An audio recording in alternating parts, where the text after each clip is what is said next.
اعوذ باللہ من الشیطان الرجیم بسم اللہ الرحمن الرحیم وقالت اليہود والنصارى نحن ابناء اللہ واحباؤہ، یہودی کہتے ہیں ہم اللہ کے بیٹے ہیں اور اس کے محبوب ہیں، عیسائی کہتے ہیں ہم اللہ کے بیٹے ہیں اور ہم اس کے محبوب ہیں۔ دونوں کا یہ دعویٰ تھا کہ ہم اللہ کے چہیتے ہیں، ہم اللہ کے بیٹے ہیں، اللہ ہمیں عذاب نہیں کرے گا۔ یہ اللہ تعالیٰ نے اہل کتاب کے جو جرائم گنوائے ہیں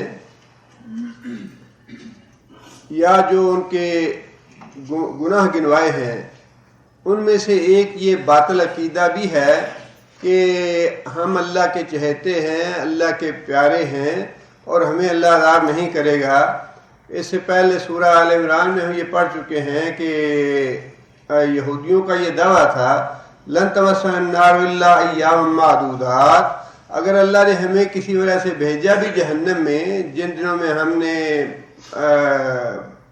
اس کی گائے کی پوجا کی ہے، تو بس چند دنوں کے لیے اللہ بھیجے گا، ایام معدودات کے لیے ہم جہنم میں جائیں گے، اس کے بعد پھر ہم جنت میں جائیں گے۔ اللہ تعالیٰ نے یہاں بھی ان کے اس باطل عقیدے کی تردید فرمائی ہے۔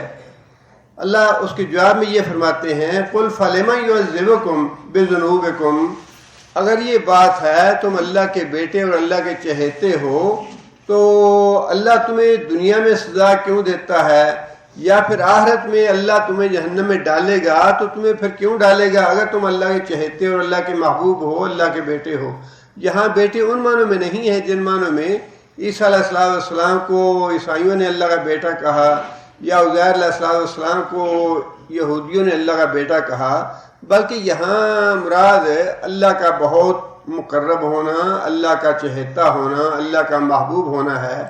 لیکن اس کی بھی اللہ نے تردید فرما دی، اور اسلامی عقیدہ یہی ہے کہ اللہ کے ہاں مقرب وہی ہے جو سب سے زیادہ اللہ کے لیے متقی ہے۔ ان اکرمکم عند اللہ اتقاکم، یہ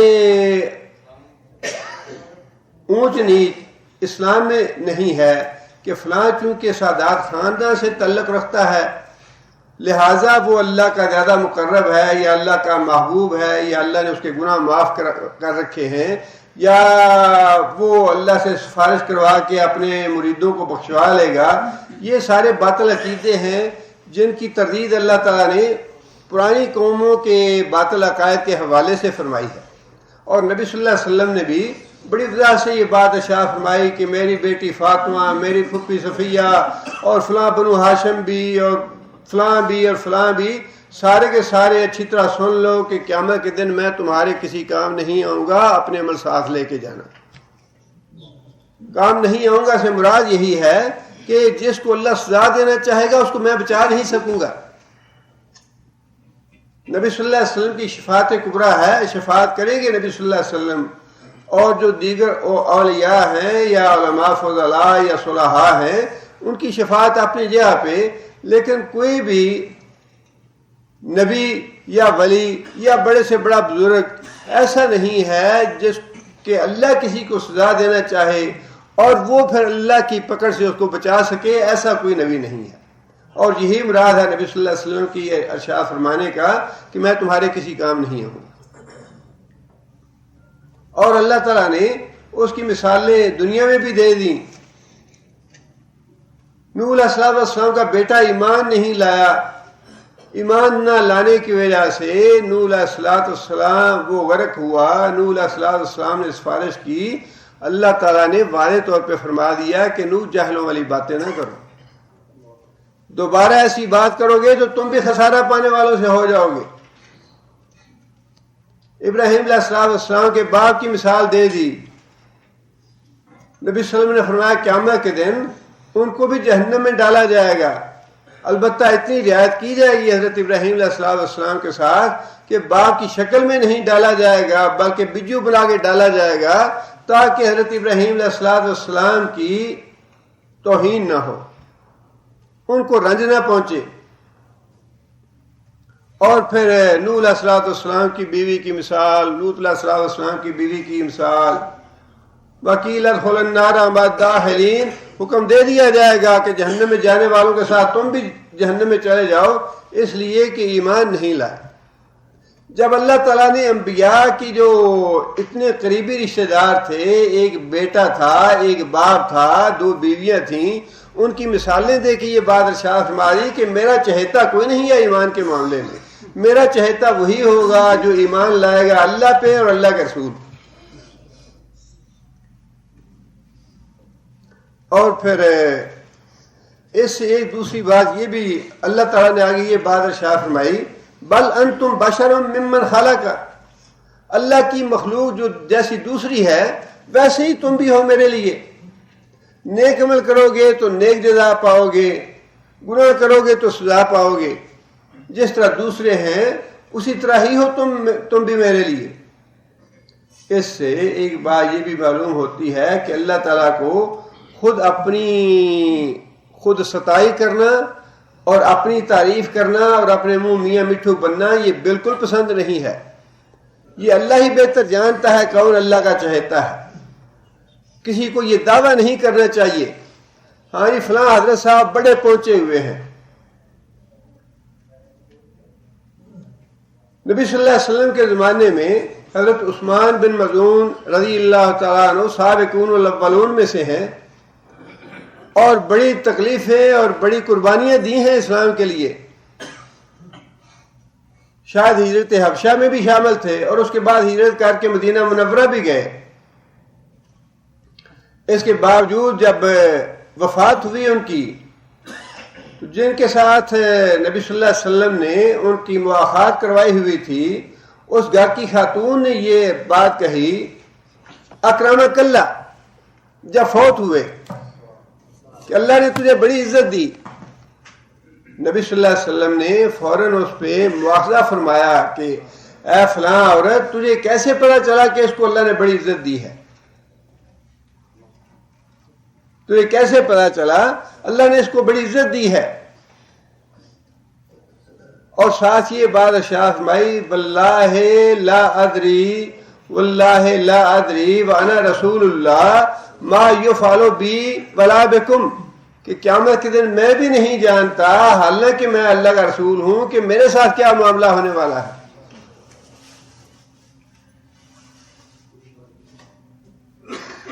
نبی صلی اللہ علیہ وسلم کے سامنے کسی آدمی نے کسی دوسرے آدمی کی تعریف کی اور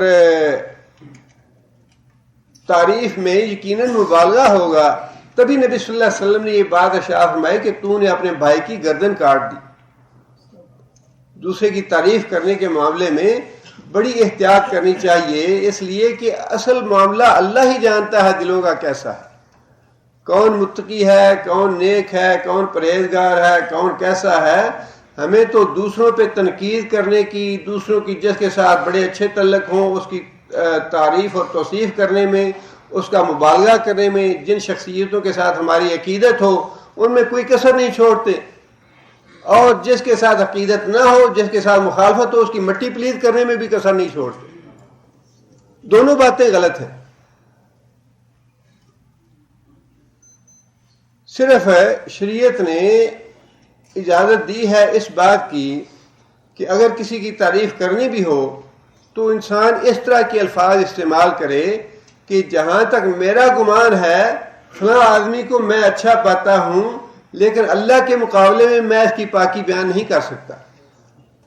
اصل معاملہ دل کا اللہ ہی جانتا ہے، لیکن میرا گمان یہ ہے کہ فلاں آدمی جو ہے وہ اچھا ہے، فلاں آدمی میں یہ خوبی ہے. اس طرح سے بات کرنی چاہیے. اور وہ بھی علماء نے لکھا ہے کہ صرف اس صورت میں کرنی چاہیے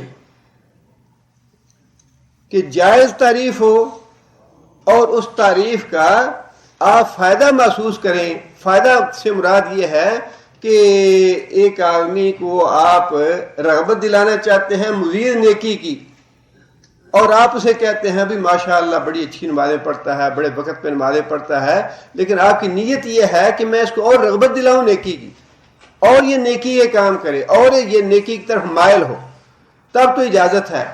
لیکن اگر یہ پتا ہو کہ اس آدمی کی جائز تعریف کرنے میں بھی اس کے اندر تکبر اور غرور آئے گا، اس کا دماغ خراب ہوگا، تو پھر جائز تعریف بھی نہیں کرنی چاہیے.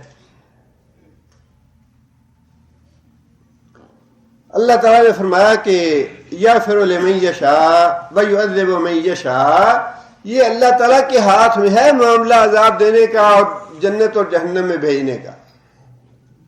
اللہ نے یہ چیز کسی دوسرے کے ہاتھ میں نہیں رکھی. للہ الشفاعۃ جمیعہ، شفاعت ساری کی ساری اللہ کے اختیار میں ہے. فادخلی فی عبادی وادخلی جنتی، میری ہے جنت، یہ جنت کا ٹھیکیدار کوئی اور نہیں ہے، نہ ہی کوئی بنے اس جنت کا ٹھیکیدار. یہ میری ہے ملکیت، جس کو میں چاہوں گا جانے دوں گا، جس کو چاہوں گا اس کو روک دوں گا. اس لیے فرمایا کہ میں جسے چاہوں گا اس کو عذاب دوں گا اور جسے چاہوں گا اسے بخش دوں گا. وللہ ملک السماوات والارض، زمین و آسمان کی بادشاہی ساری کی ساری اللہ کے لیے ہے. صرف ایک جنت اور جہنم ہی کا معاملہ نہیں کہ یہ اللہ کی ہیں، بلکہ ساری کائنات، زمین آسمان اور جو کچھ بھی ان کے درمیان ہے ساری کی ساری اللہ کی ملکیت ہے. اگر اللہ چاہے ساری مخلوق کو جہنم میں بھیج دے، اللہ سے کوئی پوچھنے والا نہیں، نہ اللہ کا ہاتھ کوئی روکنے والا ہے. اگر اللہ چاہے تو ساری کی ساری مخلوق کو جنت میں بھیج دے، اللہ کوئی ہاتھ روکنے والا نہیں، نہ اللہ کو پوچھنے والا ہے. یدخل من یشاء فی رحمتہ، اللہ جسے چاہتا ہے اس کو اللہ اپنی رحمت میں داخل کرتا ہے. لا یسأل عما یفعل، اللہ جو کرتا ہے اسے کوئی سوال کرنے والا نہیں، اسے کوئی پوچھنے والا نہیں. اللہ تعالیٰ کی مطلق اقتدار، مطلق اختیار، اللہ تعالیٰ کے تصرفات میں، اللہ تعالیٰ کے اختیارات میں کسی بھی نبی کو، کسی ولی کو کوئی چھوٹا سا اختیار جو ہے وہ بھی حاصل نہیں ہے. بار بار عقیدہ توحید اللہ نے واضح فرمایا ہے کہ یہ زمین و آسمان میرے ہیں. دنیا میں تو 1 انچ کی زمین جو ہے زمیندار اس کی بھی حفاظت کرتا ہے کہ یہ زمین میری ہے اور یہ پگڈنڈی جو ہے اس کے اوپر میں کسی دوسرے کو گزرنے نہیں دوں گا. انسان اپنی ملکیت کی 1 انچ زمین کسی کو نہیں دیتا. لیکن مشرک یہ چاہتا ہے کہ اللہ کی جو زمین و آسمان کے تصرفات ہیں، اللہ کے اختیارات ہیں، ان میں ہم اپنے جو محبوب ہیں یا اپنے بنائے ہوئے شریک ہیں ان کو داخل کر دیں.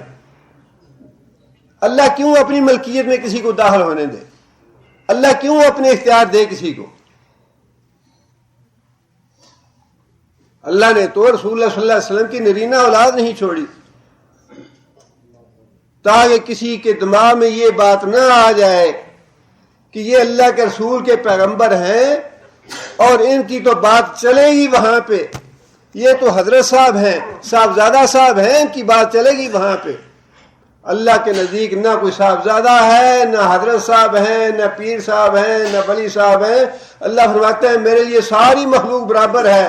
جو نیک بن کے آئے گا نیکی لے کے آئے گا نیک جزا پائے گا، جو گناہ لے کے آئے گا گناہ پائے گا.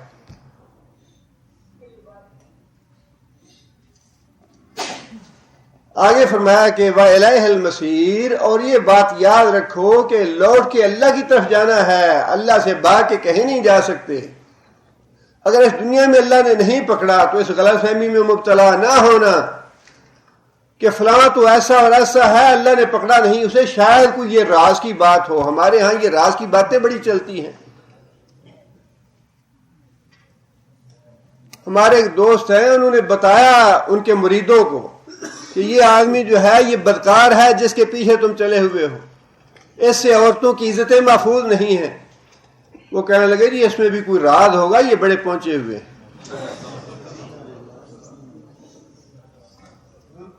یہ سارے دھوکے اور فریب ہیں.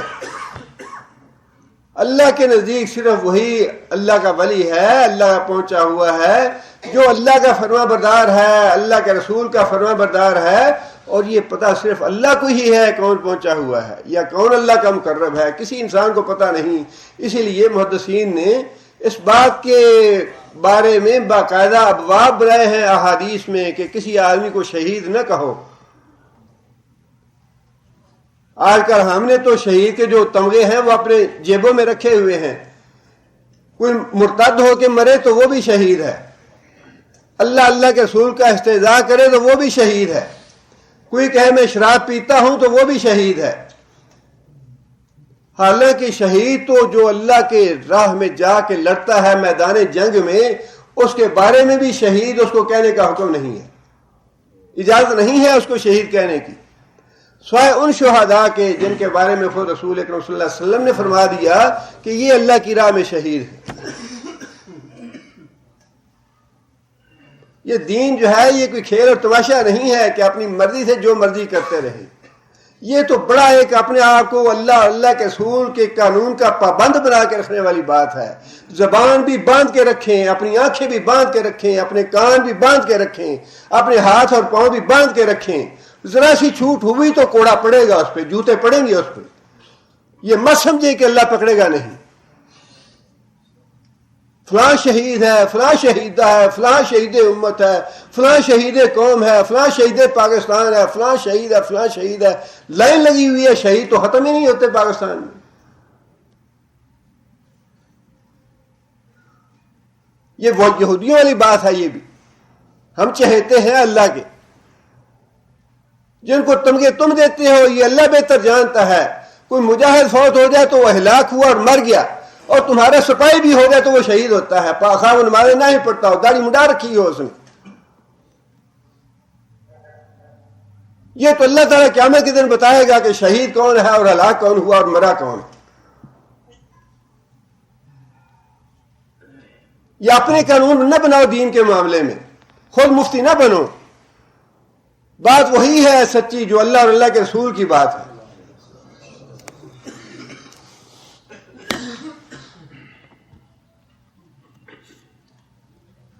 آگے پھر اللہ تعالیٰ نے اہل کتاب کو دعوت دی ہے رسول اکرم صلی اللہ علیہ وسلم پہ ایمان لانے کی۔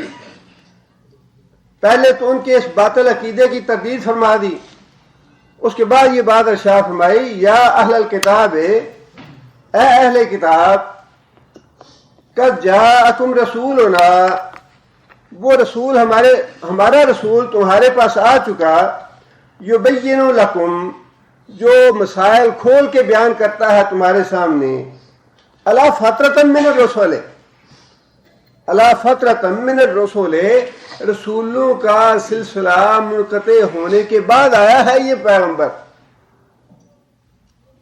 رسولوں کا سلسلہ منقطع ہونے کے بعد آیا ہے یہ پیغمبر تمہارے پاس۔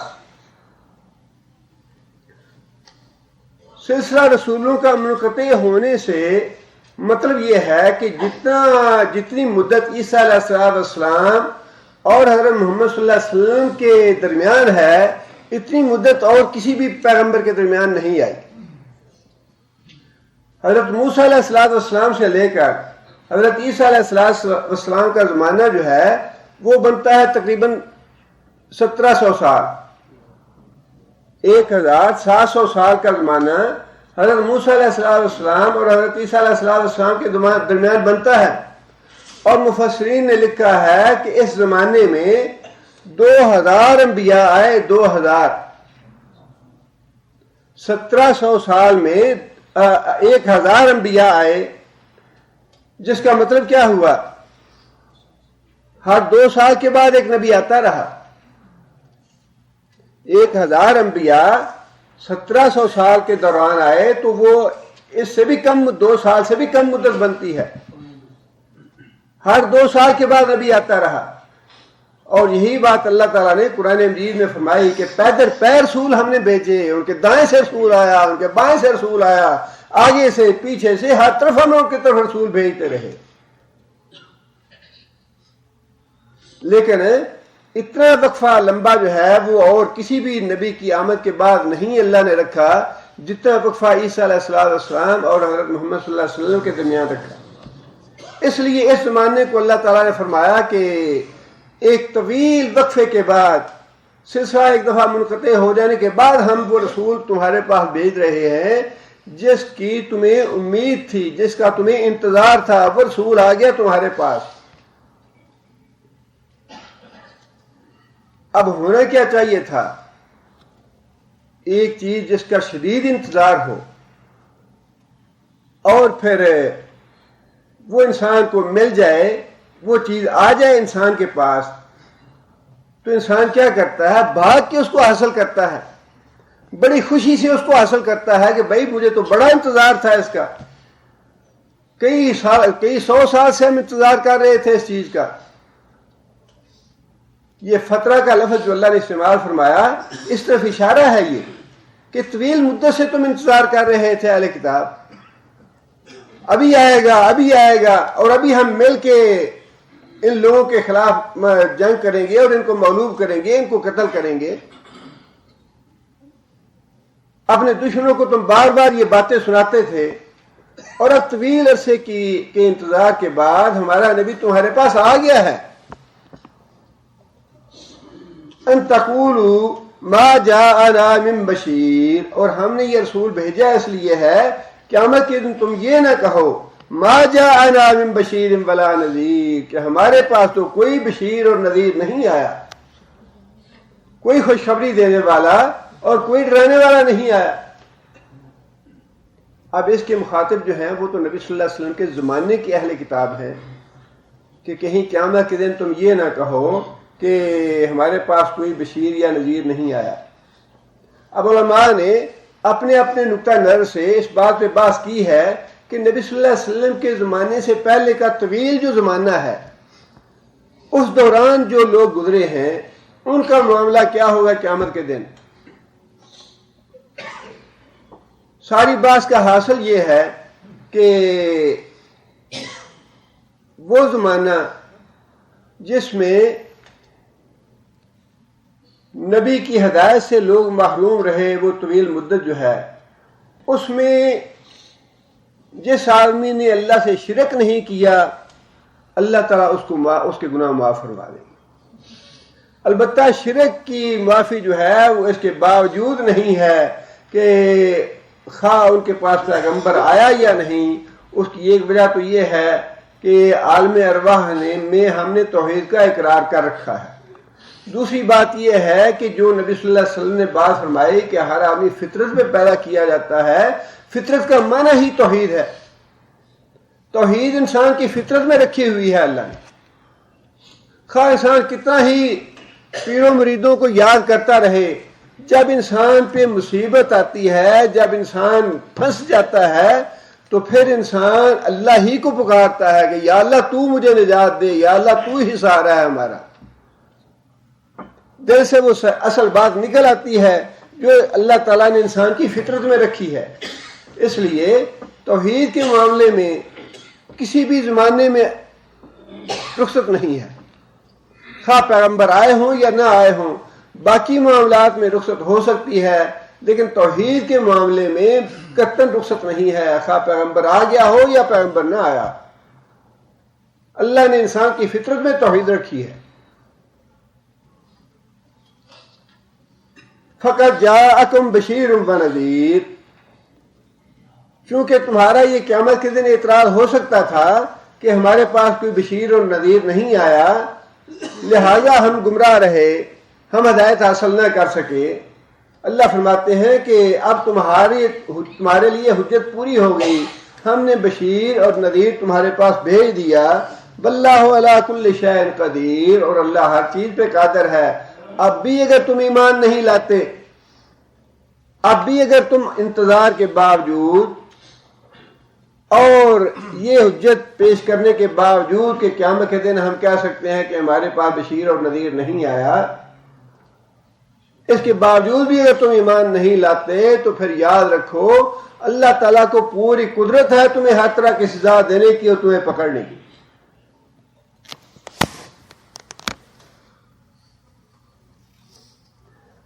آگے پھر اللہ تعالیٰ نے اہل کتاب یہودیوں کی ایک اور عہد شکنی کا ذکر فرمایا ہے، اور ان کے ایک اور جرم کا ذکر فرمایا ہے۔ اللہ فرماتے ہیں وَإِذْ قَالَ مُوسَىٰ لِقَوْمِهِ، اور جب کہا موسیٰ علیہ السلام نے اپنی قوم سے، یہ واقعہ اس وقت کا ہے جب موسیٰ علیہ السلام اپنی قوم کو مصر سے لے کے نکلے، فرعون نے تعاقب کیا اللہ تعالیٰ نے موسیٰ علیہ السلام کے لیے اور ان کے ساتھیوں کے لیے دریا سے راستہ بنا دیا، فرعون کو غرق کر دیا۔ جب وہ دریا عبور کر کے نکل آئے، فرعون غرق ہو گیا۔ اللہ تعالیٰ نے وحی کی موسیٰ علیہ السلام کی طرف کہ اے موسیٰ، اپنے ساتھیوں کو لے کے اب فلسطین کی طرف جاؤ اور وہاں جا کے جو قوم رہتی ہے اس کے خلاف جہاد کرو، اور جہاد کرنے میں ہم تمہیں غلبہ عطا فرمائیں گے، تمہارا وہاں قبضہ ہو جائے گا، اور تم اپنے آبائی جو شہر ہے فلسطین، جہاں حضرت ابراہیم علیہ السلام، حضرت اسحاق علیہ السلام، حضرت یعقوب علیہ السلام، دوسرے انبیاء کا مسکن ہے، وہاں جاؤ، اس کو فتح کرو جا کے، اور وہاں جا کے رہو۔ موسیٰ علیہ السلام نے اپنی قوم کو جہاد کا حکم دینے سے پہلے اللہ کی نعمتیں اور اللہ تعالیٰ کے احسانات گنوائے۔ پتا تھا اپنی امت کا کیسی ہے، ان کو ذہنی طور پہ تیار کرنے کی کوشش کی، تمہید کے طور پہ کچھ باتیں بتائی انہیں کہ اللہ نے تم پہ بڑا احسان کیا، اللہ نے تمہیں بڑی فضیلتیں عطا فرمائیں، اللہ نے یہ نعمت دی، یہ نعمت دی تمہیں، اب اللہ کا یہ حکم آ گیا تمہارے لیے۔ اللہ فرماتے ہیں کہ وَإِذْ قَالَ مُوسَىٰ لِقَوْمِهِ یا قوم اذکروا نعمت اللہ علیکم، اللہ کے اس احسان کو یاد کرو جو احسان اس نے تمہارے اوپر کیے۔ اذ جعل فیکم انبیاء، پہلا احسان کیا ہے؟ اللہ نے تمہارے قوم میں سارے انبیاء پیدا کیے، بنی اسرائیل میں جتنے بھی انبیاء آئے حضرت محمد صلی اللہ علیہ وسلم سے پہلے، وہ سارے کے سارے حضرت اسحاق کی لڑی سے ہی آئے، اور یہ اللہ کا بہت بڑا احسان تھا کہ انبیاء کی نسل جو ہے وہ ساری کی ساری ایک ہی باپ کی اولاد سے اللہ تعالیٰ، ایک ہی باپ کی اولاد میں اللہ نے رکھی۔ اور آگے فرمایا کہ وَجَعَلَكُم مُلُوكًا، اور پھر انہی انبیاء میں سے بعض انبیاء ایسے تھے جن کو اللہ نے نبوت کے ساتھ بادشاہی بھی عطا فرمائی۔ یوسف علیہ السلام کو اللہ تعالیٰ نے بادشاہی عطا فرمائی، داؤد علیہ السلام کو بادشاہی عطا فرمائی، اور سلیمان علیہ السلام کو تو ایسی بادشاہی اللہ نے عطا فرمائی، رب اغفر لی وہب لی من لدنک ملکا لا ینبغی احد من بعدی۔ نہ امریکہ کو، نہ روس کو، نہ کسی دوسرا قوم سبا کو، نہ کسی اور قوم کو ایسی بادشاہی نصیب ہو جیسی بادشاہی مجھے نصیب ہو۔ اور نبی صلی اللہ علیہ وسلم نے یہ بات ارشاد فرمائی کہ ایسی دعا میں بھی نہیں کروں گا، میرا بھائی یہ دعا کر چکا ہے کہ رب حبلی رب اغفر لی وہب لی من لدنک ملکا لا ینبغی احد من بعدی، میرے بعد کسی کو ایسی بادشاہی نہ ملے، لہذا میرا بھائی دعا کر چکا ہے، میں اب یہ دعا نہیں کروں گا اللہ سے۔ ایسی بادشاہی عطا فرمائی اللہ تعالیٰ نے، ہواؤں کو مسخر کر دیا، پرندوں کو مسخر کر دیا، پہاڑوں کو مسخر کر دیا۔ اللہ تعالیٰ نے یہ بھی احسان کے طور پہ بات گنوائی کہ ہم نے انبیاء بھی تمہیں میں سے بنائے، اور پھر بعض انبیاء کو ہم نے بادشاہت بھی عطا کی۔ آگے فرمایا وَآتَاكُم مَّا لَمْ يُؤْتِ أَحَدًا مِّنَ الْعَالَمِينَ، وَآتَاكُم، اور اللہ تعالیٰ نے ایسی ایسی نعمتیں دی تم کو، مَا لَمْ يُؤْتِ أَحَدًا مِّنَ الْعَالَمِينَ، جو اللہ تعالیٰ نے کسی جہان والوں میں سے کسی دوسرے کو نہیں دی۔ اور وہ نعمتیں بھی ساری ان کے سامنے کی تھیں۔ فرعون نے بہت ہی بری طرح ان کو اپنا غلام بنا رکھا تھا، بنی اسرائیل کو۔ اللہ تعالیٰ نے ان کو اس غلامی سے نجات دلائی۔ سب سے بڑی نعمت دنیا میں آزادی کی نعمت ہے، آزادی کی نعمت۔ یہاں اللہ تعالیٰ نے ان کو غلامی سے آزادی دلانے کا ذکر فرمایا ہے کہ اللہ تعالیٰ نے وہ نعمتیں تم کو دیں جو اور دنیا جہان میں کسی کو نہیں دی۔ اور پھر اللہ تعالیٰ نے ان کی آنکھوں کے سامنے فرعون کو غرق کر دیا، انہیں نجات دی۔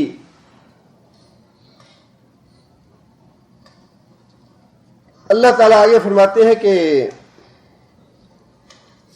اب وہ مطالبہ ہے، موسیٰ علیہ السلام نے اللہ تعالیٰ کے احسانات جو جتوا دیے، اللہ تعالیٰ کی جو نعمتیں تھیں ان کا ذکر فرما دیا۔ اب پھر اگلی بات جو اللہ تعالیٰ نے حکم دیا تھا موسیٰ علیہ السلام کو کہ اپنی قوم کو لے کے فلسطین تک پہنچ جاؤ، فلسطین کے دروازے تک پہنچ جاؤ، اللہ تعالیٰ تمہیں غلبہ عطا فرما دے گا۔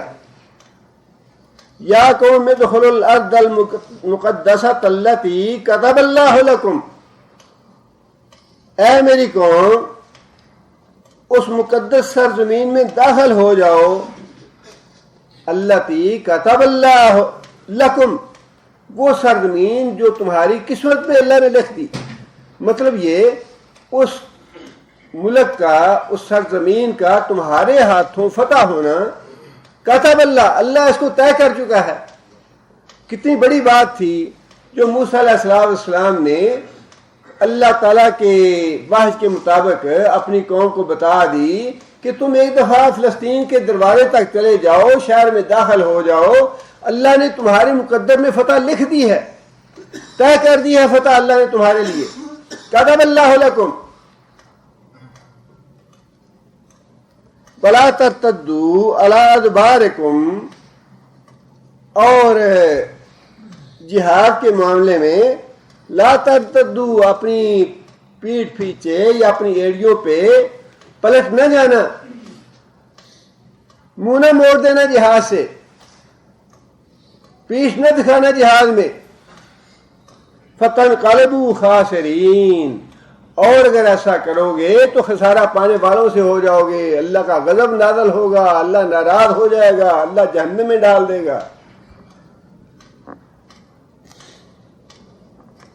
اب اس کے بعد کا واقعہ یہ ہے کہ موسیٰ علیہ السلام جب اس قوم کو لے کے فلسطین تک پہنچے تو موسیٰ علیہ السلام نے جو 12 نقیب تھے یا 12 سردار تھے اپنی قوم کے، انہیں بھیجا کہ فلسطین میں داخل ہو جاؤ جا کے، اور جا کے حالات کا جائزہ لو اور آ کے مجھے خبر دینا، اگر تو تم وہاں کے حالات سازگار پاؤ تو لوگوں کے سامنے بے شک بیان کر دینا، لیکن اگر بات یا معاملہ اس کے مخالف ہوا، اگر حالات حوصلہ شکن ہوئے تو پھر تم کسی دوسرے سے بات نہ کرنا، صرف مجھے آ کے بتانا۔ حالات کا جائزہ لینے کے لیے موسیٰ علیہ السلام نے بیت المقدس کے باہر ہی، فلسطین کے باہر ہی ڈیرے ڈال دیے، اور اپنے 12 جو نقیب تھے، سردار تھے، ان کو بھیجا کہ جا کے حالات کا جائزہ۔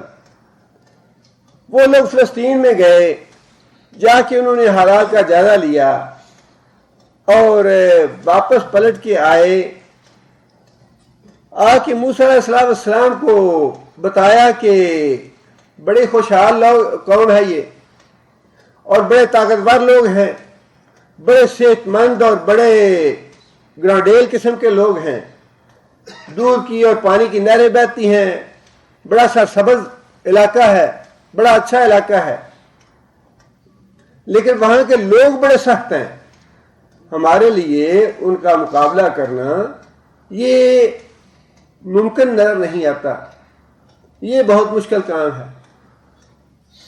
موسیٰ علیہ السلام نے ان کو نصیحت یہی کی تھی کہ اگر حالات حوصلہ شکن ہوں تو پھر صرف مجھے آ کے بتانا، کسی اور سے بات نہ کرنا۔ لیکن ہوا کیا، 12 آدمیوں میں سے صرف 2 آدمی ایسے تھے جنہوں نے موسیٰ علیہ السلام کے ساتھ اس اپنے وعدے کی پابندی کی۔ 10 آدمیوں نے آ کے منوں جو حالات بتائے تھے موسیٰ علیہ السلام کو، سارے کے سارے حالات اپنے ساتھیوں کو بتا دیے۔ یوشع بن نون ایک تو ان 12 آدمیوں میں سے یہ تھے جو بعد میں حضرت موسیٰ علیہ السلام اور حضرت ہارون کی وفات کے بعد خلیفہ بنے موسیٰ علیہ السلام کے، اور ایک تھے کلاب بن یوحنا۔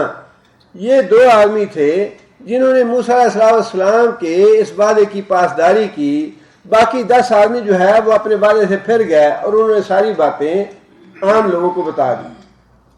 اس کا اثر یہ ہوا کہ جب لوگوں کو یہ پتا چلا کہ وہ لوگ تو بڑے قوی ہیں اور بڑے صحت مند ہیں اور بڑے طاقتور ہیں، ان سے مقابلہ کرنا بڑا مشکل ہے، ان کے حوصلے وہیں پہ پست ہو گئے۔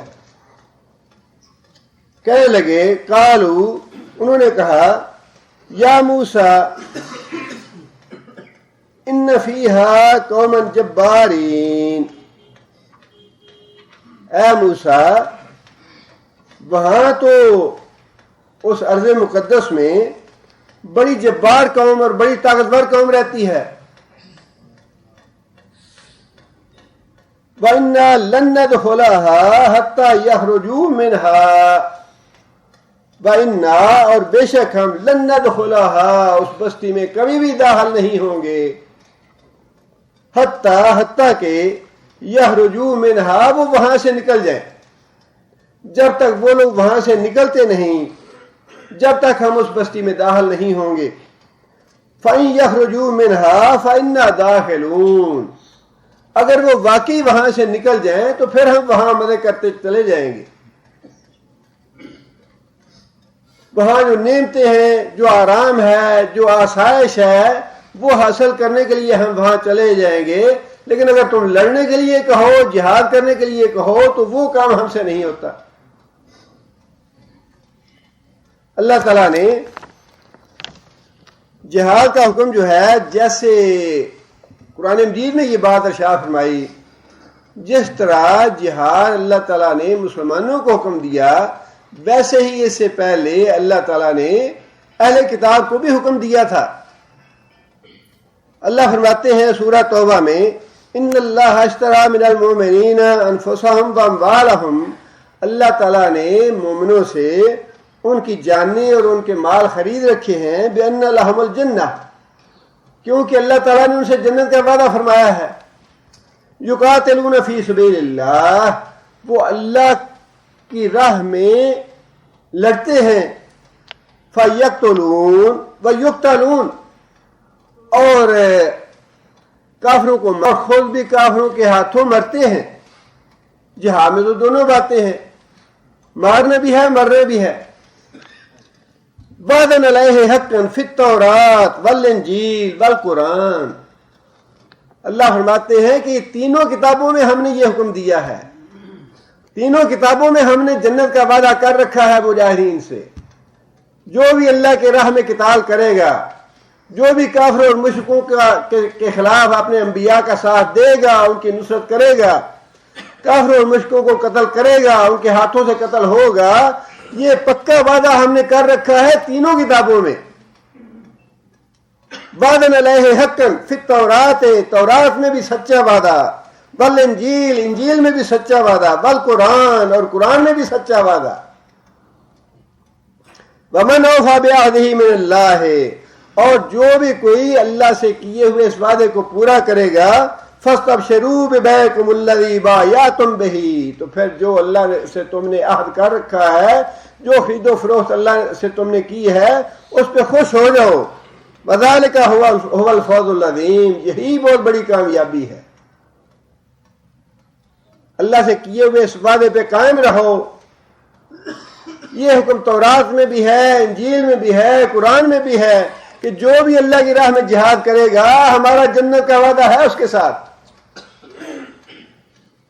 اور بیعت عقبہ میں بھی رسول اکرم صلی اللہ علیہ وسلم نے یہی بات ارشاد فرمائی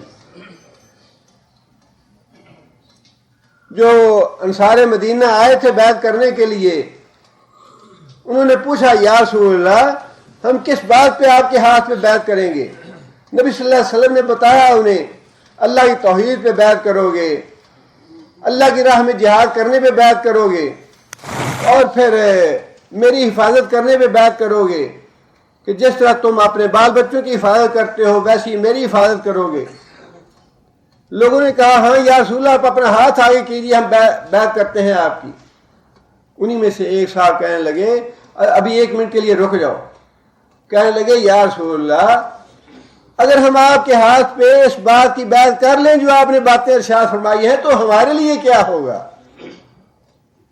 نبی صلی اللہ علیہ وسلم فرمایا کہ تمہارے لیے جنت ہوگی وہی بات اللہ تعالیٰ نے ارشاد فرمائی کہ جو بھی آدمی میری راہ میں جہاد کرے گا لڑے گا وعدہ سچا ہے انجیل میں بھی وعدہ کیا تورات میں بھی وعدہ کیا اور اس قرآن میں بھی وعدہ کرتا ہوں کہ اس کے لیے جنت اتنے واضح ارشاد فرمانے کے بعد اللہ فرماتے ہیں کہ وہ اتنی بزدل قوم تھی کہ جب اسے یہ کہا گیا کہ جہاد میں بھی تمہیں کوئی زیادہ تکلیف نہیں کرنی پڑے گی، کوئی زیادہ لڑائی بڑھائی نہیں کرنی پڑے گی، تم کم از کم اس دروازے تک پہنچ جاؤ، فلسطین کے دروازے تک، اس کے باوجود وہ ایسی بزدل قوم نکلی، کہنے لگے کہ ہم یہاں بیٹھے ہیں اور وہ قوم اپنے ملک سے نکل جائے، اپنے بستی یا شہر سے نکل جائے، اگر وہ نکل جائے پھر تو ہم وہاں چلے جائیں گے، اگر وہ نہیں نکلتی تو پھر وہ بڑے طاقتور اور بڑے جابر قسم کے لوگ ہیں، ہم وہاں نہیں جائیں گے۔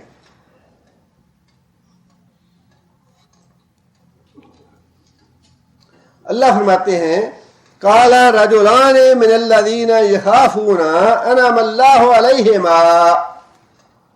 اب یہ اللہ تعالیٰ کی ایسی حکمت ہے اور اللہ تعالیٰ نے اپنا نظام چلانا ہے، اللہ تعالیٰ نے اپنی قیامت کے دن مثالیں قائم کرنی ہیں، اللہ تعالیٰ قیامت کے دن مثالیں قائم کرے گا، اور ایسے واقعات احادیث میں بیان فرمائے رسول اللہ صلی اللہ علیہ وسلم نے۔ بعض لوگ قیامت کے دن حجتیں کریں گے، یا اللہ میں تو بڑا غریب تھا، میں تو ساری زندگی اسی چکر میں پڑا رہا، معاش کے چکر میں پڑا رہا، میرے گھر کے اخراجات ہی پورے نہیں ہوتے تھے، میں کیسے دین سیکھتا، کیسے نمازیں پڑھتا، کیسے دین کا کام کرتا۔ اللہ تعالیٰ فرمائیں گے کہ اچھا لاؤ میرے بندے عیسیٰ کو اور اسے پوچھو کہ اس نے کیسے زندگی گزاری۔ عیسیٰ علیہ السلام کہیں گے یا اللہ ایسے ایسے فاقے کے دن آئے مجھ پہ کہ میں نے گھاس کے تنکے کھا کے گزارا کیا تیرے لیے، دین کا کام نہیں چھوڑا، گھاس کے تنکے کھا کے گزارا کرتا رہا۔ اللہ فرمائیں گے کہ میرا یہ بندہ کام کر سکتا تھا، تم کیوں کام نہیں کر سکتے تھے؟ تم نے کیوں کفر کیا میرا؟ تم نے کیوں میری نافرمانی کی؟ آدمی کہے گا یا اللہ تو نے مجھے بڑا حسن دیا تھا، بڑی خوبصورتی تھی، یا اللہ میں تو اس فتنے میں پڑ گیا، میں گناہ سے نہ بچ سکا۔ اللہ فرمائیں گے بلاؤ میرے بندے یوسف کو۔ حضرت یوسف علیہ السلام کو بلایا جائے گا، اللہ تعالیٰ پوچھیں گے ان سے، یوسف علیہ السلام بتائیں گے کہ یا اللہ جتنا حسن تو نے مجھے دیا ہے اس سے زیادہ شاید ہی کسی کو حسن دیا ہو، لیکن تیرے فضل و کرم سے یا اللہ تو نے مجھے توفیق دی تو میں گناہ سے بچا رہا، قید میں جانا قبول کر لیا لیکن گناہ سے میں محفوظ رہا۔ اللہ تعالیٰ قیامت کے دن ساری یہ مثالیں پوری کر دیں گے، یا اللہ میں بڑا مصروف تھا، میں بڑا بزی تھا، بڑے بکھیڑے تھے، بیوی تھی، بچے تھے، فلیٹ تھے، پلاٹ تھے، زمین تھی، کاروبار تھا، یا اللہ یہ نہیں کر سکا، وہ نہیں کر سکا۔ اللہ تعالیٰ ہر زمانے سے مثالیں نکال کے دیں گے، ایسے نہیں ہے کہ صرف انبیاء کی مثالیں ہوں گی۔ جو آدمی یہ کہتے ہیں جی سود کے بغیر گزارا نہیں، ساری دنیا کھاتی ہے، اسی دنیا سے اللہ نکال کے دکھائیں گے بندے کہ یہ تھے میرے بندے تمہارے زمانے کے جو سود نہیں کھاتے۔ جو آدمی رشوت کے بغیر گزارا نہیں کر سکتا، جی معیار زندگی پورا نہیں ہوتا، بیوی تنگ کرتی ہے، بچوں کے اخراجات پورے نہیں ہوتے، رشوت کے بغیر گزارا نہیں ہے، اب تو رشوت ساری دنیا لیتی ہے۔ اللہ تعالیٰ اسی دنیا سے ایسے لوگ نکال کے دکھا دیں گے، مثالیں دکھا دیں گے کہ تمہارے زمانے کے یہ لوگ ہیں جو رشوت سے بچے رہے، جو حرام سے بچے رہے، یہ بچ سکتے تھے، تم کیوں نہیں بچے؟ قیامت کے دن کوئی جائے امان نہیں ہوگی، انسان کے لیے کوئی جائے فرار نہیں ہوگی۔ انسان یہ کہے کہ جی میں ایسے بچ جاؤں گا، یوں بچ جاؤں گا، یوں بچ جاؤں گا، معاملہ اللہ کے ساتھ بڑا سیدھا سیدھا رکھے، اپنی گردن جھکا کے جو اللہ کہتے ہیں وہ کرتے رہیں، ورنہ کوئی جائے امان نہیں ہے۔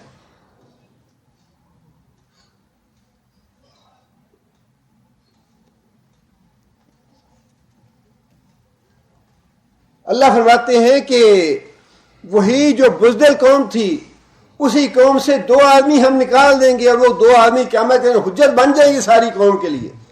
وہ جو بزدلی کرنے والے تھے کہ نہیں جی نہیں ہم تو بڑی طاقتور قوم ہے، بڑی ٹیکنالوجی ہے، بڑا اسلحہ ہے، بڑی قوت ہے، سپر ہے، یہ ہے وہ ہے، انہی میں سے اللہ تعالیٰ اسی قوم سے حجت پیدا کر دی۔ اللہ تعالیٰ نے فرمایا کہ اسی قوم سے دو آدمی نکل آئے جنہوں نے اپنی قوم کو یہ نصیحت کی، قوم کو یہ تاکید کی، قوم کو کہا ادخلوا علیہم الباب، کہ بے وقوفو کم از کم دروازے سے داخل تو ہو جاؤ فلسطین کے، دیوار کا دروازہ تو عبور کر کے دیکھو اللہ تمہاری کس طرح مدد کرتے ہیں، اللہ کس طرح اپنی فتح کا وعدہ پورا فرماتے ہیں۔ اور پھر یہاں پہ اللہ تعالیٰ نے بات یہ ارشاد فرمائی کہ رجلان من الذین یخافون، اللہ تعالیٰ نے دو آدمی اسی قوم کے کھڑے کر دیے، یخافون جو اللہ سے ڈرنے والے تھے، جو اللہ پہ توکل کرنے والے تھے، جنہوں نے اللہ تعالیٰ کے کیے ہوئے وعدے کا پاس کیا اور اس بات سے ڈر گیا کہ اللہ تعالیٰ نے جب وعدہ کر رکھا ہے تو پھر ہم اللہ کی نافرمانی کیوں کریں۔ وَلِمَنْ خَافَ مُقَامَ رَبِّهِ وَنَهَى النَّفْسَ عَنِ الْهَوَىٰ فَإِنَّ الْجَنَّةَ هِيَ الْمَأْوَىٰ۔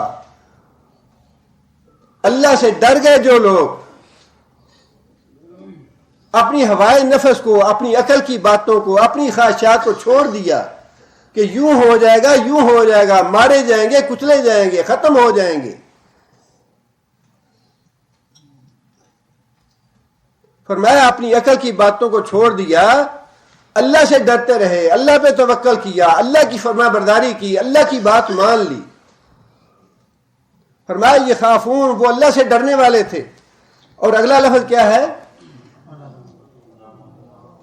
انعم اللہ، اللہ نے ان پہ احسان کر رکھا تھا۔ وہ احسان کیا ہے؟ جی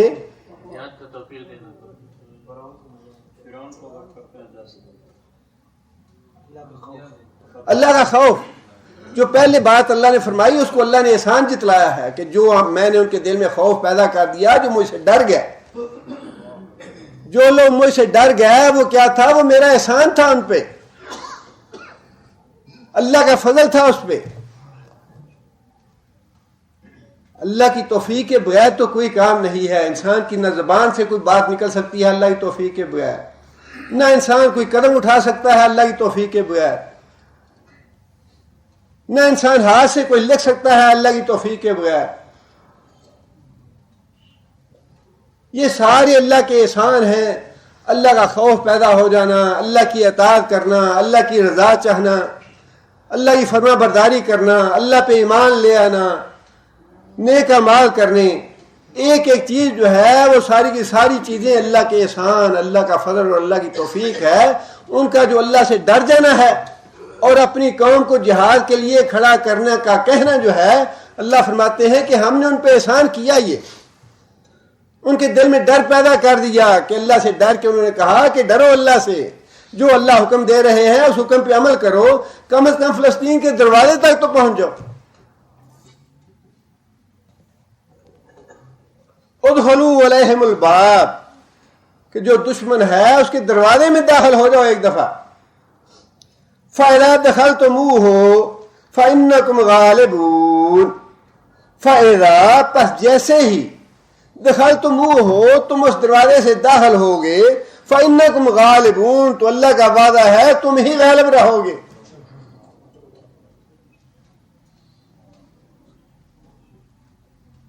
اللہ تعالیٰ نے قرآن مجید میں مسلمانوں کے ساتھ بھی تو یہ وعدہ کیا ہے کہ تم ہی غالب رہو گے، ان کنتم مومنین، اگر تم ایمان والے ہوگے تو جب بھی کبھی تمہارا ٹکراؤ مشرکوں سے ہوگا، کافروں سے ہوگا، لڑائی ہوگی، اگر تم واقعی مومن ہوگے تو تم ہی غالب ہوگے۔ مسلمانوں سے بھی تو یہ وعدہ کر رکھا ہے اللہ نے۔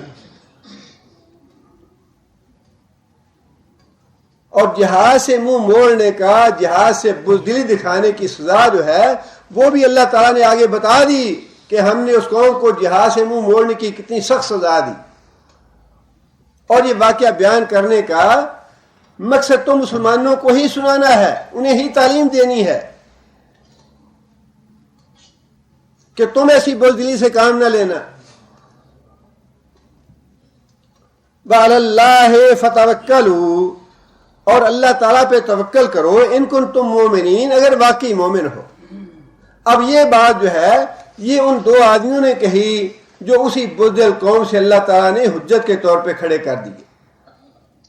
قوم ساری بزدل بن گئی،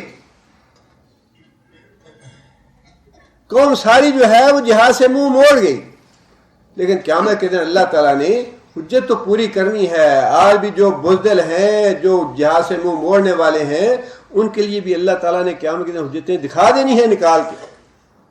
تمہارے ہی زمانے میں یہ لوگ ہیں جو میرے راہ میں جہاد کرتے رہے، اپنی جانوں کو خوف میں ڈالا، خطرے میں ڈالا، اپنے گھر بار چھوڑے اور اس کے باوجود جہاد کرتے رہے.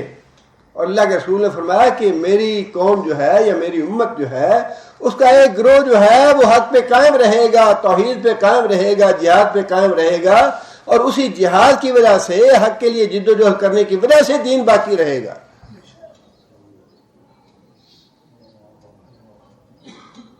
ورنہ ہم جیسے بزدل لوگ ہوں تو وہ تو تبلیغ کرنی چھوڑ دیں. جہاد تو دور کی بات ہے، میدان جنگ میں جانا تو دور کی بات ہے، مسجدوں میں کھڑے ہو کے بات کرنی چھوڑ دیں اگر سارے ہم جیسے ہوتے تو. لیکن اللہ تعالیٰ نے حجت تو پوری کرنی ہے قیامت کے دن. ہر زمانے سے اللہ تعالیٰ ہر طرح کی مثالیں جو ہیں وہ پیش کر دیں گے کہ تمہارے ہی زمانے کے یہ لوگ ہیں، یہ حرام سے بچے، سود سے بچے، رشوت سے بچے، بزدلی سے بچے، جہاد ترک کرنے سے بچے. ساری باتیں جو ہیں وہ قیامت کے دن انسان کے لیے کوئی بہانہ نہیں ہوگا. اور ان دو آدمیوں نے بھی موسیٰ علیہ السلام کی تائید کی، موسیٰ علیہ السلام کی نصرت کی، اور موسیٰ علیہ السلام کو طاقت دی، اس بات سے حوصلہ افزائی کی. جو باتیں موسیٰ علیہ السلام نے کہی تھی وہی نصیحت انہوں نے بھی اس بزدل قوم کو کہی. لیکن ان دو آدمیوں کی وعظ و نصیحت بھی کسی کام نہ آئی. اب دیکھیے اللہ تعالیٰ معاف کرے، جب انسان پھر جاتا ہے، جب انسان کے دل جو ہے شیطان مسلط ہو جاتا ہے، جب انسان ہمت ہار جاتا ہے، تو پھر انسان کی حالت کیا ہو جاتی ہے. لیکن بات وہی ہے کہ چونکہ غلامی وہ گزار چکے تھے فرعون کی، یہ نتیجہ ہے غلامی کا. ہمارے سر سید صاحب بھی جب وہاں جاتے تھے لندن میں، تو وہاں سے واپس آ کے انہوں نے بھی لکھا جی وہ قوم تو اتنی سپر ہے، اتنی سپر قوم ہے کہ ان کے مقابلے میں تو ہم ٹڈے لگتے ہیں. اور بالکل یہی کا بات جو تھی، وہ جو 12 آدمی گئے تھے انہوں نے بھی آ کے یہی بات کہی کہ وہ جو قوم فلسطین میں بستی ہے وہ تو بڑی سپر قوم ہے، بڑی طاقتور قوم ہے، بڑی گرانڈیل قوم ہے، اس کے مقابلے میں ہم تو کچھ بھی نہیں ہیں، ہم تو ٹڈے لگتے ہیں ان کے مقابلے میں. بالکل یہی الفاظ جو ہیں سر سید احمد خان کے جب وہ یورپ سے ہو کے آئے لندن سے، تو وہی باتیں بالکل لکھی انہوں نے کہ ہم تو ان کے مقابلے میں جانور لگتے ہیں، ہم تو ان کے مقابلے میں انسان لگتے نہیں ہیں، انسانیت تو ہے ہی انہی میں، انسان تو پیدا ہی وہ ہوئے ہیں، حقیقت میں اشرف المخلوقات تو ہے ہی یورپ والے. یہ ہے غلامی کا نتیجہ. اور یہ جو باتیں ان کی بزدلی کی نکلی بنی اسرائیل سے، وہ نتیجہ تھا اسی غلامی کا. اور آج ہمارے ہاں بھی جو بھی بزدلی کی باتیں ہو رہی ہیں اوپر کے طبقوں میں، وہ ساری غلامی کی نتیجہ ہے. اتنی غلامی اور اس غلامی سے آزادی صرف ایک چیز دیتی ہے، وہ یہ قرآن. غلامی سے آزادی دلانے والی، حقیقت میں آزادی دلانے والی چیز جو ہے وہ صرف قرآن مجید ہے. جغرافیائی طور پہ کوئی قوم اگر آزاد ہو بھی جائے تو اس کا حال وہی ہوتا ہے. آج سے چند سال پہلے برطانیہ کی ملکہ پاکستان کے دورے پہ آئی، کافی سال پہلے کی بات ہے یہ. تو ہمارے جو قومی اسمبلی کے اسپیکر صاحب تھے، انہوں نے تقریر فرمائی اس کے سامنے اور اس بات کا اعتراف کیا کہ ملکہ معظمہ، ہم آپ کے بڑے شکر گزار ہیں کہ آپ نے ہمیں غلامی سے آزادی عطا فرمائی. آپ اندازہ فرمائیں اس آزادی کے لیے کتنے لوگ شہید ہوئے، کتنے لوگوں نے جانیں دیں، کتنے علماء اور فضلاء پھانسی لگ گئے. وہ سارے کے سارے کوئی قیمت نہیں رکھتے، لیکن وہ اگر آزادی ہے تو ملکہ معظمہ کی مہربانی سے آزادی ملی. یہ ہے غلامی کا نتیجہ. جب انسان ذہنی طور پہ غلام ہو جائے تو پھر یہی ذلت اور پستی اس کا مقدر بن جاتی. اور اس ذلت اور پستی سے نکالنے والی اگر کوئی چیز ہے تو وہ صرف قرآن مجید ہے۔ ابو جہل نے بھی لکھا تھا ان لوگوں کو، مدینے والوں کو، کہ تم نے ہمارے مجرموں کو پناہ دی ہے، ہمارے دہشت گردوں کو تم نے پناہ دی ہے، نکالو ان کو، ورنہ ہم چڑھائی کر کے تمہارے مردوں کو قتل کر دیں گے، تمہاری عورتوں کو لوڑیاں بنا لیں گے، تمہارے اموال پہ قبضہ کر لیں گے۔ اور انہوں نے بیعت کی اس بات پہ کہ ہم رسول اللہ صلی اللہ علیہ وسلم کی حفاظت کریں گے جس طرح حفاظت کرتے ہیں اپنے بیوی اور بچوں کی۔ جب یہ بیعت کی تو جنگ بدر پہ حضرت مقداد بن اسود نے وہ الفاظ کہے جو جواب تھا مکہ کے قریشی سرداروں کے اس خط کا کہ ان دہشت گردوں کو تم نکالو اپنی پناہ سے، ورنہ ہم حملہ کر کے تمہیں ختم کر دیں گے۔ جب نبی صلی اللہ علیہ وسلم غزوہ بدر کے لیے نکلے تو نبی صلی اللہ علیہ وسلم نے صحابہ کرام سے مشورہ لیا۔ حضرت مقداد بن اسود نے یہ بات کہی کہ یار اس وقت یہ سورہ نازل ہو چکی تھی، سورہ مائدہ، یا رسول اللہ ہم وہ نہیں جو آپ کو یہ کہیں فَذْهَبْ أَنْتَ وَرَبُّكَ وَقَاتِلَا إِنَّا هَاهُنَا قَاعِدُونَ، ہم وہ نہیں ہیں، بنی اسرائیل نہیں ہیں، ہم تو لڑائی کے بیٹے ہیں، جنگوں کے بیٹے ہیں، آپ کے دائیں سے لڑیں گے، آپ کے بائیں سے لڑیں گے، آپ سے آگے سے لڑیں گے، آپ کے پیچھے ہو کے لڑیں گے، اور اگر آپ سمندر میں کودنے کا حکم دیں گے تو سمندر میں کود جائیں گے۔ یہ جواب تھا کفار مکہ کے خط کا کہ تم نکالو ہمارے ان مجرموں کو اپنی پناہ سے۔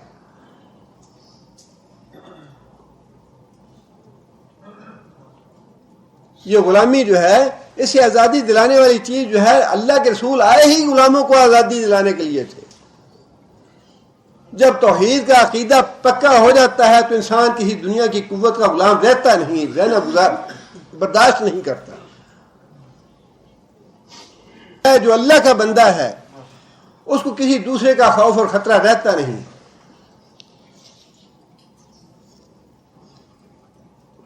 فرمایا کہ قالو، جب ان دو آدمیوں نے بات نصیحت کیا تو اس کے جواب میں بھی کہوں نے پھر وہی بات کہی، بلکہ اس سے بھی بدتر بات کہی، اس سے بھی زیادہ کمینہ پن کی بات کہی۔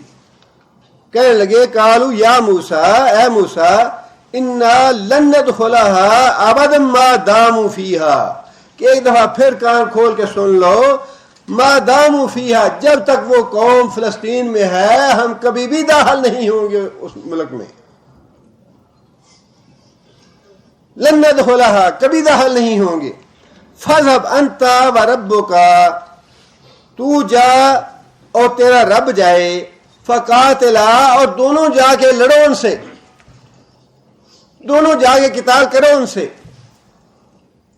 تو جہاد کر یا تیرا رب جا کے جہاد کرے، جہاد ہم نہیں کر سکتے، ہمیں تو جان بڑی پیاری ہے، ہمیں اپنے بچے بڑے پیارے ہیں، ہمیں بڑی بیوی بڑی پیاری ہے، ہمیں اپنا کاروبار اور اپنے گھر بار بڑے پیارے ہیں۔ جہاد جائے موسیٰ کرے جا کے یا اس کا رب جا کے جہاد کرے، ہمیں کرنے کی ضرورت نہیں۔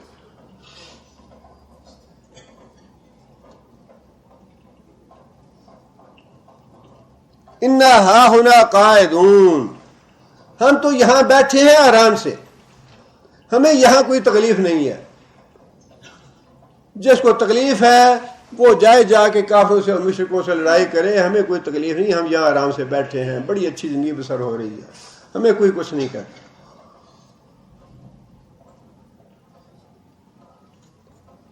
قال رب انی لا املک الا نفسی واخی فافرق بیننا وبین القوم الفاسقین۔ اب دیکھیے کہ پیغمبر جو ہے کتنی بے بسی کا اظہار کر رہا ہے، کتنی اللہ تعالیٰ کے احسانات، کتنے اللہ تعالیٰ کی نعمتیں اور کتنے اللہ تعالیٰ کے معجزات اپنی آنکھوں کے سامنے دیکھ لیے، کس طرح آزادی دلائی، کس طرح فرعون کو غرق کیا۔ بھئی ابھی تو فرعون کو غرق کر کے آ رہے ہو، اللہ کی قدرت سے کیا بعید ہے کہ جو قوم وہاں ہے وہاں کسی اور طریقے سے اللہ اس قوم کو برباد اور ہلاک کر دے تمہاری خاطر۔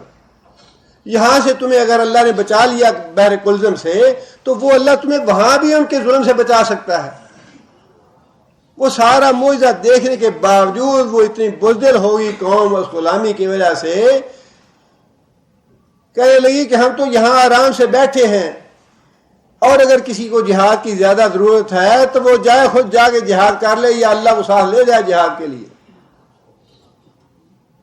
اور پیغمبر کو اتنا رنج ہوا، اتنا دکھ ہوا، اللہ تعالیٰ سے دعا کی، رب اے میرے رب انی لا املکو الا نفسی واخی، یا اللہ میں تو اپنی ذات کا جواب دہ ہوں یا پھر اپنا بھائی ہے میرے ساتھ، اور وہ بھی تو نے مجھے مددگار کے طور پہ نبی بنایا ہے اس کو، بس میں تو مسئول ہوں ان دو جانوں کا، یا اللہ میں اپنا ذمہ دار ہوں یا پھر اپنے بھائی کا ذمہ دار ہوں.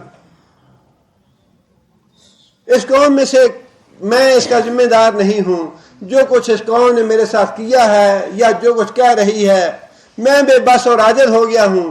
یا اللہ اب تو تجھ سے دعا یہ ہے کہ تو میرے درمیان اور اس قوم کے درمیان فیصلہ فرما ہی دے. اور یہاں پہ سورہ یونس میں جو موسیٰ علیہ السلام نے دعا فرمائی وہ بھی ذرا سامنے رکھیے اور اندازہ لگائیے کہ پیغمبر بھی ہوتا تو انسان ہی ہے، پیغمبر بھی رحمان اور رحیم ذات تو اللہ کی ہے، لیکن انسانوں کے رویوں سے انسان کی طبیعت متاثر تو ہوتی ہے. تاریخ میں آتا ہے کہ جب حضرت مقداد بن اسود رضی اللہ تعالیٰ عنہ نے یہ بات کہی کہ یا رسول اللہ ہم آپ کے ساتھ ہر طریقے سے لڑیں گے، تو حضرت عبداللہ بن مسعود کہتے ہیں کہ میں نے دیکھا نبی صلی اللہ علیہ وسلم کا چہرہ جو ہے وہ ایسے تمتما اٹھا، نبی صلی اللہ علیہ وسلم کے چہرے پہ مسرت آ گئی اور نبی صلی اللہ علیہ وسلم خوشی سے چہرہ سرخ ہو گیا نبی صلی اللہ علیہ وسلم. عبداللہ بن مسعود کہتے ہیں کہ میں ساری عمر یہ تمنا ہی کرتا رہا کہ کاش یہ مقداد بن اسود والے الفاظ میری زبان سے نکلے ہوتے. حضرت مقداد کی زبان سے نکلے ہوئے الفاظ سے نبی صلی اللہ علیہ وسلم کا خون جو ہے وہ 10 گنا بڑھ گیا، نبی صلی اللہ علیہ وسلم کا چہرہ مسرت سے پر ہو گیا، روشن ہو گیا. لیکن دوسری طرف موسیٰ علیہ السلام نے جب یہ باتیں سنی اپنی قوم کی، اتنے رنجیدہ ہوئے، اتنے دکھی ہوئے، اللہ تعالیٰ سے دعا کی یا اللہ میں تو اپنی ذات کا یا اپنے بھائی کا مسئول ہوں، ان کا ذمہ دار ہوں، بس ہمارے درمیان اور اس قوم کے درمیان آپ فیصلہ فرما دے، جو تو کرنا چاہتا ہے کر دے. میں تو عاجز آ گیا ہوں، بے بس ہو گیا ہوں اس قوم پہ اپنے باتیں کہہ کے یہ بات کر کے نصیحت کر. اور یہی بات اللہ تعالیٰ نے نقل فرمائی سورہ یونس میں موسیٰ علیہ السلام کی. قال موسیٰ ربنا انک آتیت فرعون وملأہ زینۃ واموالا فی الحیاۃ الدنیا، یا اللہ میں نے تو بڑا وعدہ و نصیحت کیا ہے لیکن یہ فرعون اور اس کے سرداروں نے مال دولت دنیا کا تو نے ہی دیا ہے ان کو، اور یہ مال دولت تو انسان کو گمراہ کر لیتا ہے. ربنا لیضلوا عن سبیلک، یا اللہ مال دولت تو نے دیا ان سرداروں کو اور اس مال دولت کی وجہ سے تیری مخلوق کو یہ گمراہ کرنے پہ لگے ہوئے ہیں. ربنا نطمس علی اموالہم، یا اللہ ان کے مالوں کو غارت کر دے، ان کے مال اولاد اور دولت جو ہے برباد فرما دے. وشدد علی قلوبہم، یا اللہ ان کے دل پتھر کے بنا دے. کتنی سخت بد دعا ہے نبی کی. یا اللہ ان کے مالوں کو غارت کر دے اور ان کے دل پتھر بنا دے تاکہ یہ ایمان نہ لائیں. کہاں وہ وقت کے موسیٰ علیہ السلام پیچھے پھر رہے کہ ایمان لاؤ لوگوں، ایمان لاؤ، یہ معجزہ یہ معجزہ یہ معجزہ، اللہ پہ ایمان لاؤ، میں اللہ کا رسول ہوں، مجھ پہ ایمان لاؤ. اور کہاں یہ موقع، اتنے موسیٰ علیہ السلام رنجیدہ ہو گئے اور اتنے مایوس ہو گئے اپنی قوم سے کہ دعا فرمائی کہ یا اللہ ان کے دل پتھر کے بنا دے. فلا یؤمنوا، تاکہ یہ ایمان کی طرف آئے ہی نہ، حتیٰ یروا العذاب العلیم، حتیٰ کہ عذاب علیم کو دیکھیں گے. اب عذاب دے انہیں، ایمان نہ دے انہیں. یہ بد دعا فرعون کے لیے اور اس کی قوم کے لیے تھی، اور اپنی قوم کے لیے بھی یہ بات ارشاد فرمائی کہ یا اللہ میرے اور میری قوم کے درمیان آپ فیصلہ فرما دے، میرا وعدہ و نصیحت تو ان پہ کارگر نہیں ہوتا، ان پہ اثر نہیں کرتا. اللہ تعالیٰ نے فرمایا کہ قال فإنها محرمة علیہم 40 سنة، جہاد سے منہ موڑنے کی سزا ان کے لیے یہ ہے. انہا محرمۃ، ہاں کی میر کس کے لیے؟ ارض مقدس کے لیے، فلسطین کے لیے. ہم نے وہ علاقہ، ہم نے وہ بستی، ہم نے وہ شہر، اس شہر میں داخل ہونا ان کے لیے حرام ٹھہرا دیا. کتنی دیر کے لیے؟ 40 سنتن، 40 سال تک کے لیے ہم نے اب ان کو بے گھر کر دیا، جلا وطن کر دیا. یہ بے وطن رہیں گے 40 سال تک. ان کا کوئی گھر نہیں ہوگا، کوئی وطن نہیں ہوگا، کوئی شہر نہیں ہوگا، کوئی بستی نہیں ہوگی ان کے لیے. 40 سال تک یہ بے گھر رہیں گے.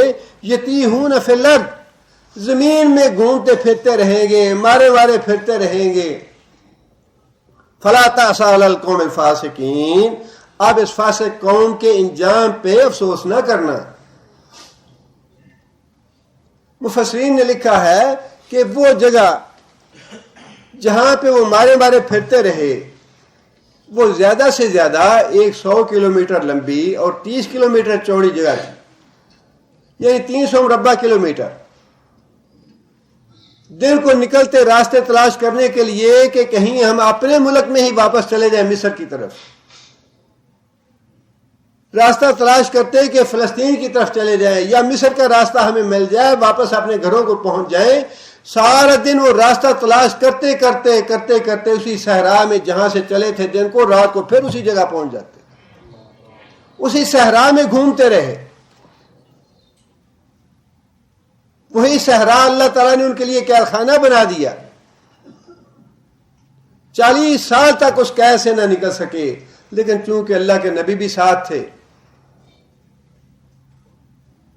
اس لیے اللہ تعالیٰ نے اس زمانے پہ پھر ان پہ رحم فرمایا. پھر اللہ تعالیٰ نے اپنا انعام فرمایا ان پہ. سائے کے لیے اللہ تعالیٰ نے بادل مہیا کر دیے، پانی کے لیے اللہ تعالیٰ نے وہ پتھر دے دیا. نبی اللہ تعالیٰ نے فرمایا کہ اس پہ اپنا عصا مارو پانی نکل آئے گا.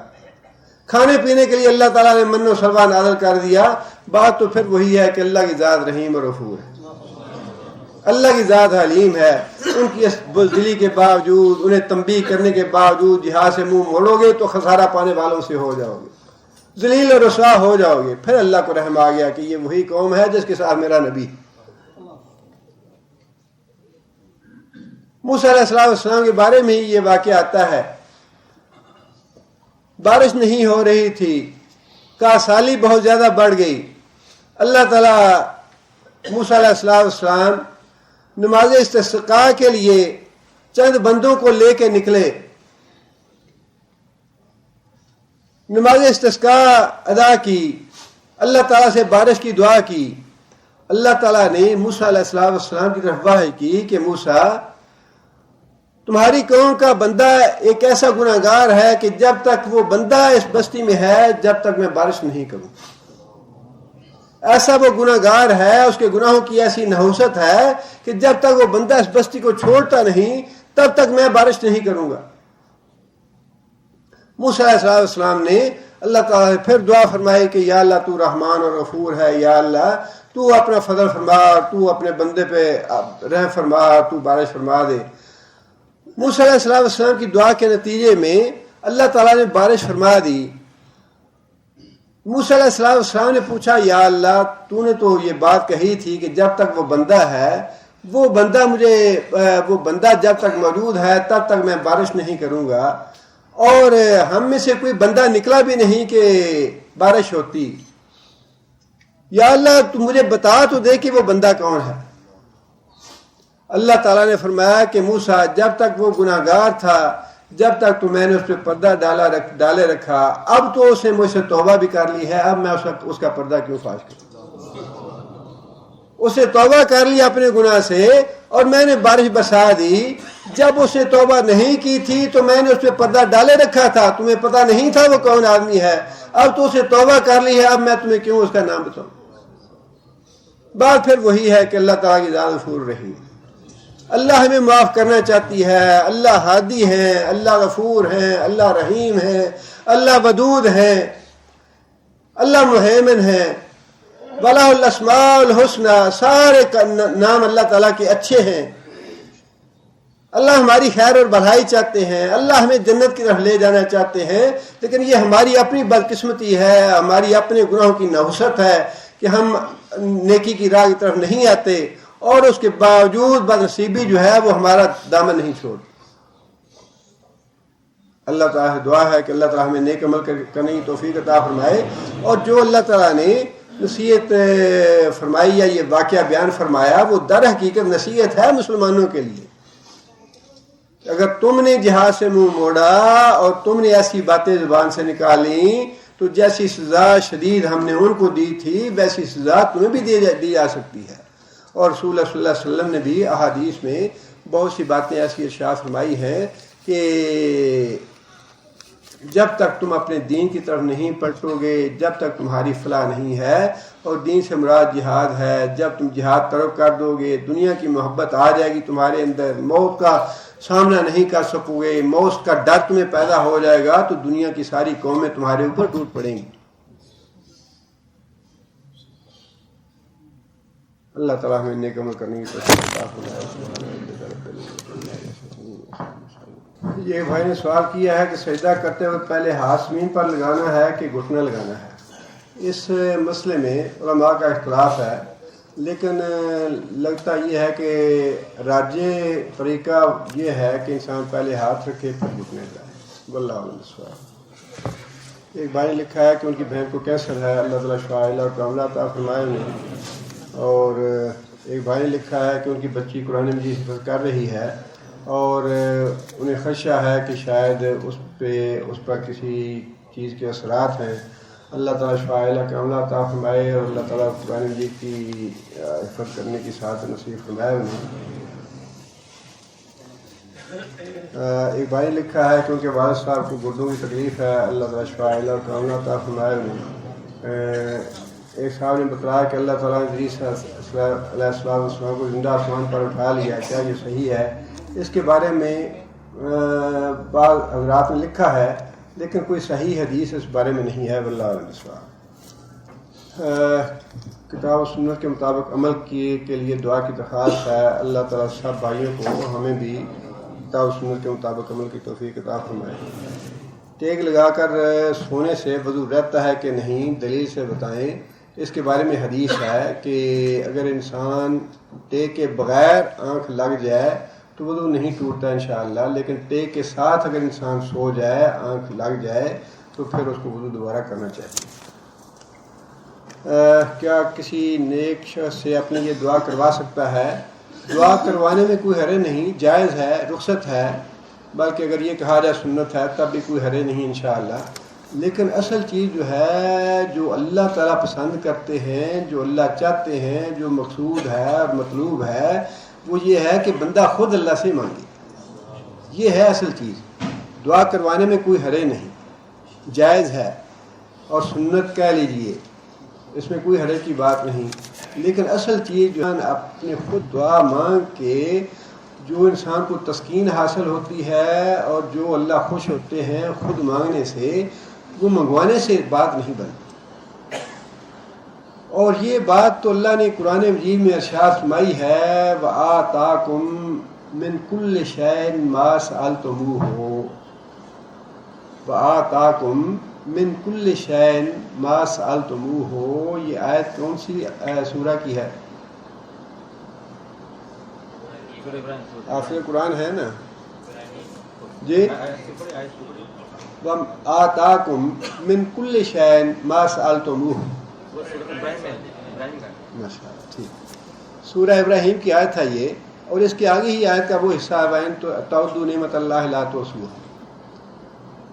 آیت کا مطلب یہ ہے وَآتَاکُم، اور اللہ تعالیٰ تم کو دیتا ہے، من کل شیء ما سألتموہ، جو بھی تم سوال کرتے ہو اس سے، جو بھی تم سوال اللہ سے کرتے ہو، وہ اس کو وہ چیز تمہیں دیتا ہے، یا وہ اس سے دیتا ہے۔ اس سے دیتا ہے مراد یہ ہے جتنی وہ چاہتا ہے، جتنی اس کی حکمت ہے، لیکن اللہ تعالیٰ دیتا ضرور ہے۔ اس لیے خود ضرور مانگیں، اور یہ پکی بات ہے قیامت کے دن یہ آدمی کوئی نہیں کہہ سکے گا کہ یا اللہ میں نے تو اسے مانگا تھا تو نے مجھے دیا نہیں، یہ کوئی آدمی نہیں کہہ سکے گا۔ صبح کے وقت اٹھے فجر کی نماز سے پہلے تہجد کے لیے، اور بے شک زیادہ رکعت نہ پڑھے، 2 رکعت ہی پڑھ لے صلاۃ الحاجت کے یا تہجد کے سمجھ کے، اور اس کے بعد اللہ تعالیٰ سے مانگ کے دیکھیں، پھر دیکھیں کہ اللہ دیتے ہیں کہ نہیں دیتے۔ یہ ممکن نہیں ہے کہ اللہ نہ دے۔ اللہ کا وعدہ ہے قرآن مجید میں تمہیں دیتا ہوں جو تم مجھ سے مانگتے ہو۔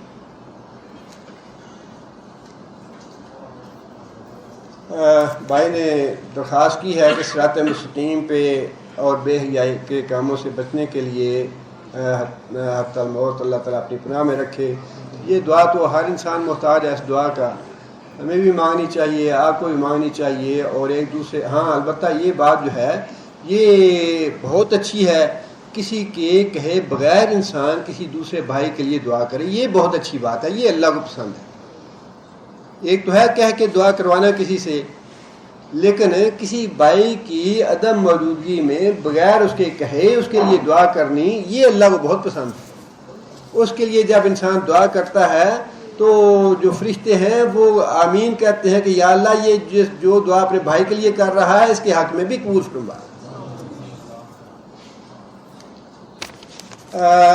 نعمت آزادی اور اس طرح پے در پے اللہ تعالیٰ کی نعمتیں ملنے کے بعد بنی اسرائیل کے فکر و نظر کے زاویے تبدیل نہیں ہوئے، کیا غلامی کے دور کا یہ اثر تھا؟ بنی اسرائیل کی بات کیوں کرتے ہیں، اپنی بات کر لیں۔ پاکستان بنا کے اللہ نے کتنی نعمتیں دی پاکستان والوں کو، آج جو جرنیل اور کرنیل اور وزیر اعلیٰ اور گورنر اور وزیر اعظم بنے پھرتے ہیں، ان کو کوئی چپڑاسی بھی نہ لیتا، ان کو کوئی کلرک بھی نہ رکھتا اپنے، اگر یہ پاکستان نہ بنتا۔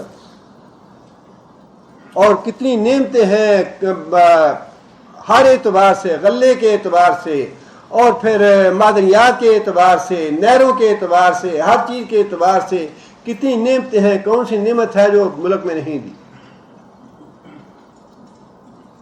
اور اس کے باوجود ہر آنے والا دن جو ہے وہ پاکستان میں گناہوں کا، بے حیائی کا، فحاشی میں اضافے کا باعث بن رہا ہے، کرپشن کا، رشوت کا، سود کا، جتنے بھی کبائر ہیں ان میں سے کوئی ایک بتائیں جو کبیرہ گناہ اس وقت نہیں ہو رہا۔